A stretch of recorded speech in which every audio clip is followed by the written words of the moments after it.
Hello, Calbutt crew! Today's video is the first in a two-part collab with Ad Hoc Studio on how to create your own Dispatch cosplay.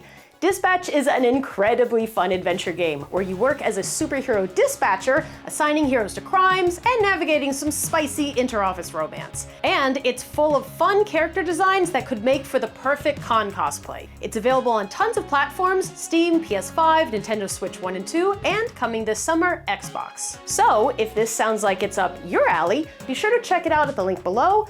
And don't forget that clicking and liking this video is a way to show that you want to see more Dispatch guides just like this. In this walkthrough, we are going to create Invisigal, Dispatch's snarky, hot-headed hero with the power of invisibility. Invisigal's costume is what I like to call flashy real person clothes. She wears a jacket, she wears jeans, she wears a lot of things you can just kind of walk into a store and buy. Remember, not every single cosplay needs to be sewn from scratch.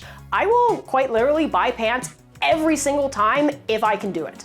So, to make our lives easier, we're actually going to look at how to pick the right base clothes and how to alter them into the perfect cosplay. And modifying base clothes makes this cosplay an easy level project, perfect for beginners or for anyone who just wants a fast, simple costume. The biggest and by far the most difficult part of this cosplay is, of course, the jacket. The first thing you've probably noticed is the color. That boy is bright! Immediately, that tells me that we absolutely need a pleather or a vinyl jacket for our base, not a fabric or a denim one. Woven fabric just really cannot match that level of brightness since you're dyeing the fiber rather than painting it. The second thing I'm going to look for in my base clothing search is this kind of particular standing collar. Most pleather jackets or moto jackets have lapels.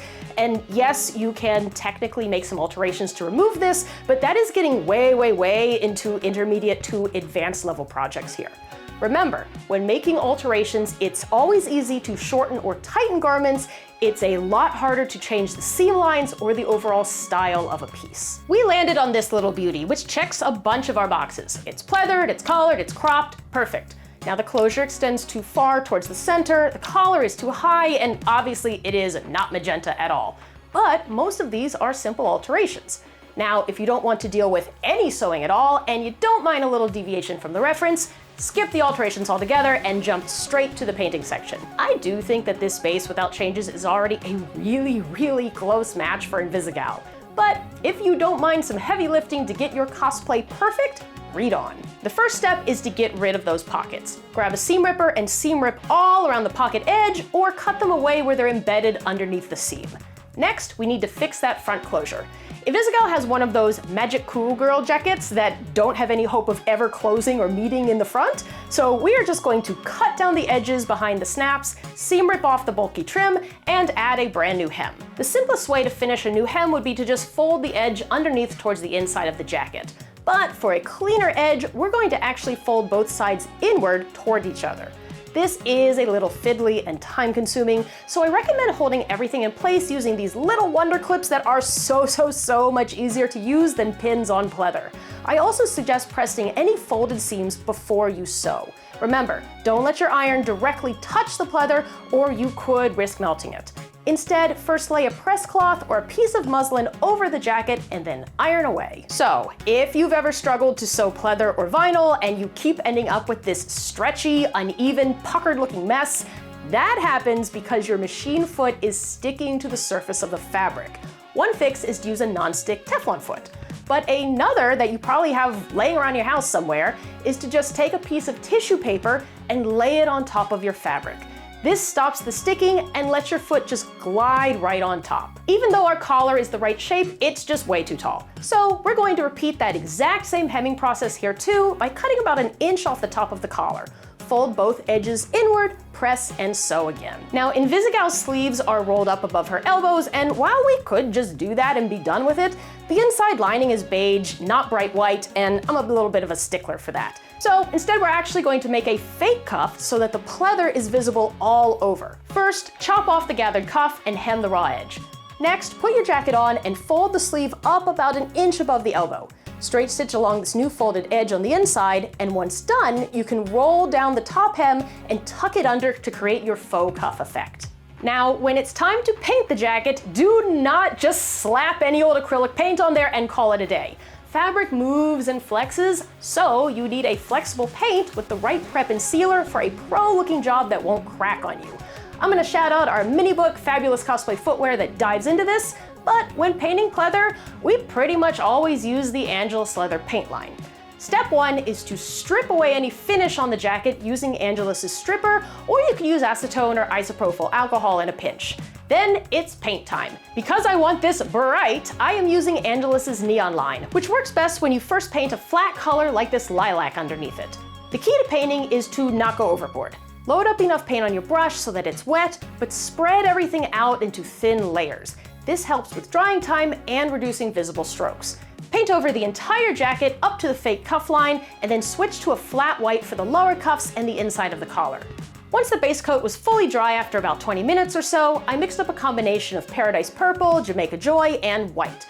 My mix does lean a little dark, but I find that blending white in tends to desaturate your color, and I felt like this eye-searing neon really matched her vibe. I also find that my pleather projects usually take about 3 coats to get a nice saturated look, so don't worry if your second layer looks a little splotchy.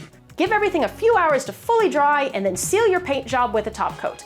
This is a very important step to protect your work and also add your chosen finish. I picked the high gloss finisher because, obviously, and you can really tell the difference between the sealed and the unsealed side here. Now, I know that may seem like a lot of work for a modified base, but dang if this doesn't look pretty good. We've got a weighty jacket that feels like real clothes and an amazing color. So, the good news is that everything else is going to be a cakewalk compared to that jacket. Invisigal wears a black crop top, and when looking for bases, try to avoid ribbed or super fitted options. The top I picked was a little too long, so we're going to create a new hem by folding that edge underneath. I always like to wear other pieces of my cosplay when fitting things because it helps me understand where everything should go. And this is really helpful here when marking the place for her little triangle cutout. So this way, I won't accidentally have it hidden behind the jacket. Iron and press your new hem before sewing because it is good habit, and then chalk out about an inch tall triangle for that cutout you marked. Cut this away and then flip the hem so the fabric is right side to right side. Sew along the top 2 edges of that triangle, clip the corners, and then flip it back out and press. Then go ahead and top stitch all around that new hem and the edges of your cutout. Invisigal's belt immediately reminds me of a mesh style slider belt. These are very utilitarian, sometimes used in military wear, and it just absolutely seems like her vibe here.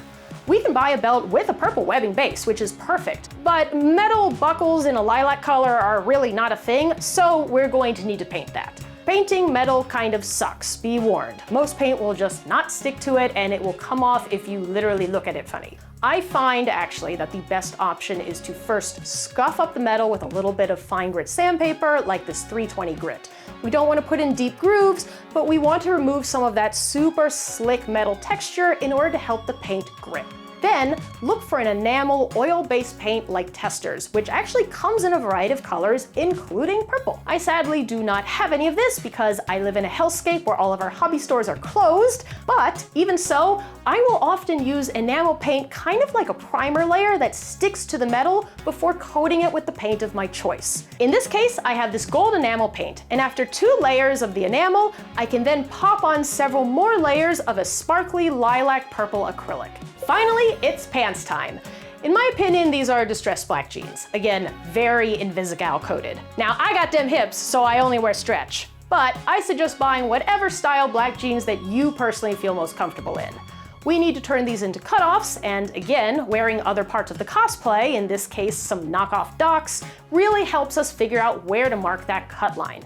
I'm also using chalk to mark where I want to add those distressed areas that she has on the knee and thigh. I normally don't distress my jeans because, again, I got dem hips and they do all that work for me, but there are many in-depth tutorials out there that you can watch for more detailed information. However, I ended up mostly using sandpaper to weaken and shred away the fibers on the edge of my cuts. I also added some variation to the edge height by stabbing in with the awl and ripping the fabric apart. Scissors look a little too clean cut in my opinion, and it's less work to make a tear appear like natural wear. And there you have it! All in all, I would give yourself about a week or 2 to recreate this cosplay, or just a nice weekend if you want to go easy mode and skip the jacket alterations. We had a blast bringing Invisigal to life, and a huge thank you to Ad Hoc Studio for collaborating with us on this guide. All of the base materials we used are listed below, and don't forget to check out Dispatch and play it for yourself. And if you're interested in more Dispatch cosplay guides, we'll see you next time when we take on Blonde Blazer.